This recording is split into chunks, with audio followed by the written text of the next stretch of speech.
Obviously, the Utah State Supreme Court ruled today against the state, leaving the injunction in place, and the injunction, for everybody's procedural purposes, was amended. The injunction process was amended to not include this injunction, and so they were analyzing it under the prior standard.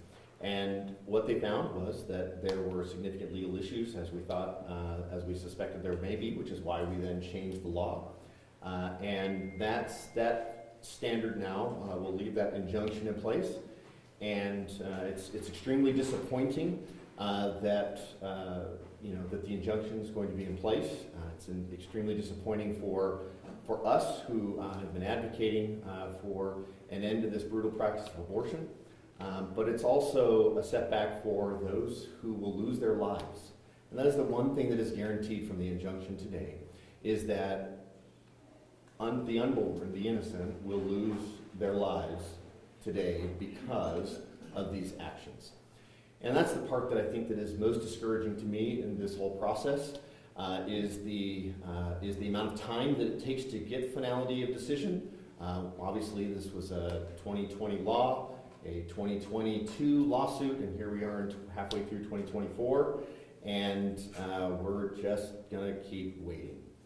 And while we're discouraged about today's outcome, I'm still encouraged about the likelihood that Senate Bill 174 from 2020 will be found constitutional and will be held up to match the will of the people and restrict access to abortion in the state of Utah. That is the last piece I'll add to that is that I've notified the governor and I've notified legislative leadership today that I'm going to be asking for a special session between now and the end of the year to look at our own abortion law. Right now we have a ban at 18 weeks, a gestational ban after 18 weeks, and we're going to look at making it much shorter. We're looking at states that that have a 6-week ban, and moving our 18-week gestational ban down to 6 weeks potentially. The courts have already upheld and supported that, and we're hopeful that we might be able to make that adjustment as well. That concludes my statement. I'm going to turn it over to the advocates for a moment to give a brief statement, and then we'll be open for questions. My name is Marilee Boyack. I'm the chairman of the Abortion Free Utah Coalition of pro-life groups. Today, the state Supreme Court stated that irreparable harm to Planned Parenthood Association of Utah was more important than the lives of thousands of preborn children. Over 6,000 have lost their lives since this injunction was granted. Planned Parenthood kills about 2,500 every year through elective abortion. And I think that what was most appalling was that the state Supreme Court placed the needs of a business before the lives of thousands of preborn children. They said that injunction would not be adverse to the public interest. And I am here to say that the public does have an interest in the lives of thousands of preborn children who are going to become citizens of Utah. The public does have an interest in sparing so many thousands of women of a lifetime of regret by feeling that they only have one choice. And I'm here to say that the public does have an interest in welcoming all life, whether planned or unplanned, into the state of Utah. And I find that this decision was absolutely heartbreaking and appalling, but we look forward to prevailing because we know that the citizens of Utah do value life, as do we, and we will continue to work toward that end. Thank you. My name is Gail Razika. I'm the president of Utah Eagle Forum. You know, I waited for years and years for the Roe v. Wade to be overturned. Most people gave up, and most of all my friends said it would never happen. But I never believed that ever. I knew it would happen. It was overturned, and in Dobbs, that was responsible for overturning it, that said that they now were sending the issue to the people and their representatives representatives in Congress as well as in the states, giving that right to the state of Utah to govern in this issue, our elected representatives. Fortunately, we already had in place this trigger law, thanks to this good senator here. Been there for 2 years. And I was excited because I knew we were going to overturn Roe, and I was waiting for that to become law. And it was law for 3 days. 3 days. So when it says it goes back to the people and their representatives, it's not one place where it says it goes back to the courts for judges to decide, for activist judges to rule that it's okay to continue to kill these little unborn babies. I've spent my entire life working on this issue since Roe versus Wade, and when you look at me, you know that's a long time. And here we are fighting the courts in Utah and being told in Utah that our law is unconstitutional. There is not a constitutional right to abortion in the United States, and there is not a right to abortion constitutionally in Utah. And so we've got to work on that and make sure this doesn't happen again.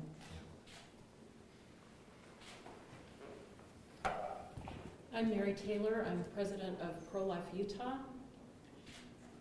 I am heartbroken. I am just heartbroken to think that the Utah Supreme Court could place the potential financial irreparable harm of a business whose bottom line is dependent upon the killing of preborn babies above the irreparable harm of those very same babies that are facing death every single day in the state of Utah. I am truly heartbroken. Over 6,000 preborn babies have been killed by abortion since this injunction was put in place. And today, as a result of that ruling, thousands, if not tens of thousands more preborn babies stand to lose their lives. Pro-Life Utah will ramp up our efforts to help women facing unplanned pregnancies. We know that that's a terrifying place to be. We have a program that offers financial support, emotional support, baby supplies to women who feel backed into a corner to choose abortion. This is where we will put our efforts until Utah law can reflect the values of Utah. Thank you.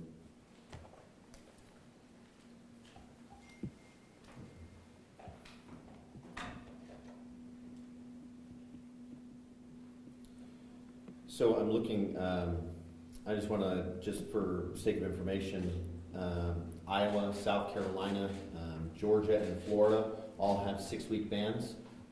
There's no reason why, those being constitutional already, that we couldn't make a similar change.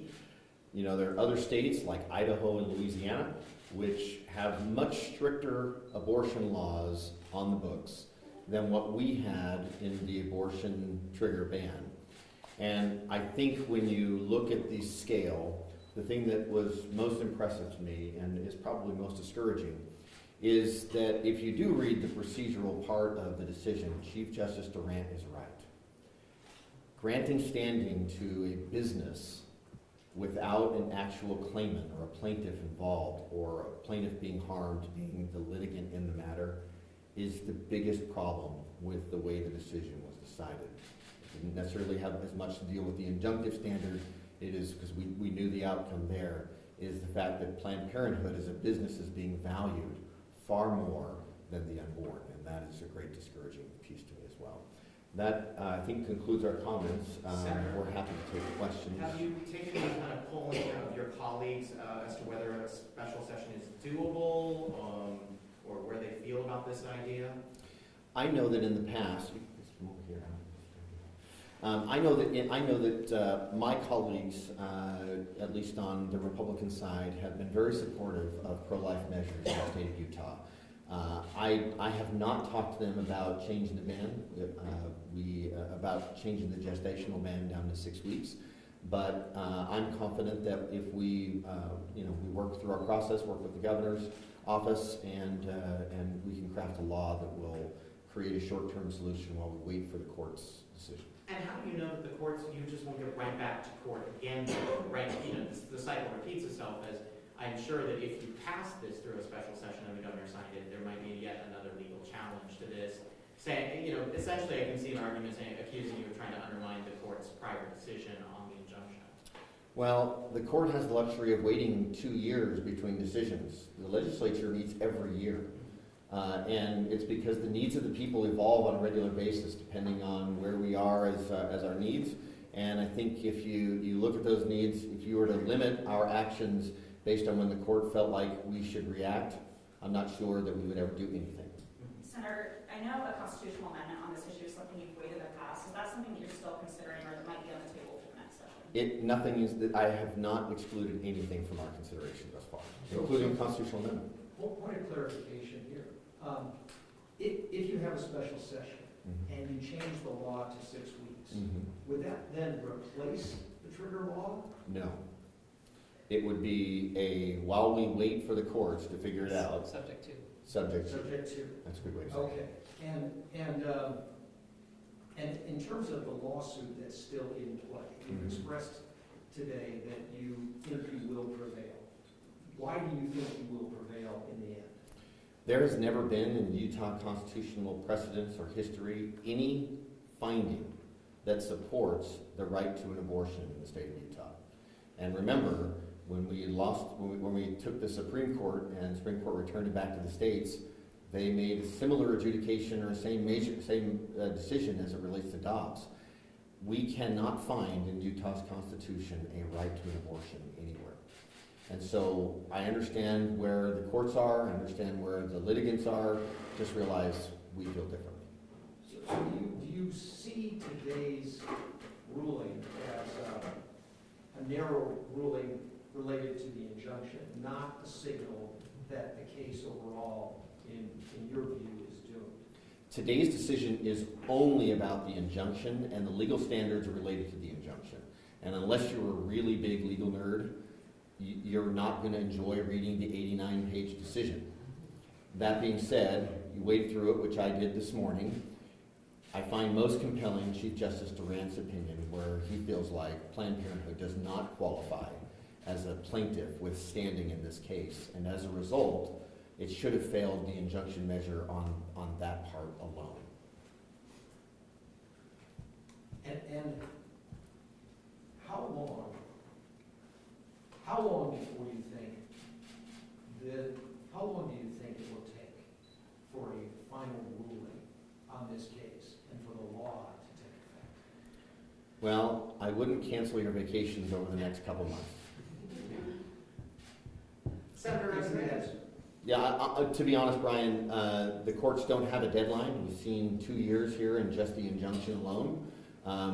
We have to get through the district court, and a finding on, district court has to make a ruling based on the district court, which then needs to go through the appellate process as well. That assumes there aren't appeals throughout the process. Both parties have the right to appeal in the system. So getting through the Supreme Court, we just had I reviewed recently a tax decision that took 12 years. It takes time. Senator, there has been a lot of comments from your colleagues about the judges of the court being activists. What are your thoughts on that? And do you guys plan to change anything in this upcoming session that deals with the Supreme Court? Well, I know that we have 5 justices of the Utah Supreme Court, and all 5 of them are Utahns, and they all are very intelligent lawyers. They're very good judges. I disagree with them on the outcome of this, but that's the nice thing about the law is, if you want, 20 different legal opinions, put 15 of us in a room. What I would say is I'm discouraged by their outcome, but at the same time I still have great hope in the final outcome or the final adjudication and the merits of the issue. Can I ask some of the advocacy groups here, is there any other legislation you would like to see the legislature address as it comes to this topic in either a special session or in an upcoming 2025 session? Well, I think for Eagle Forum, we support the things that Senator McCay was saying.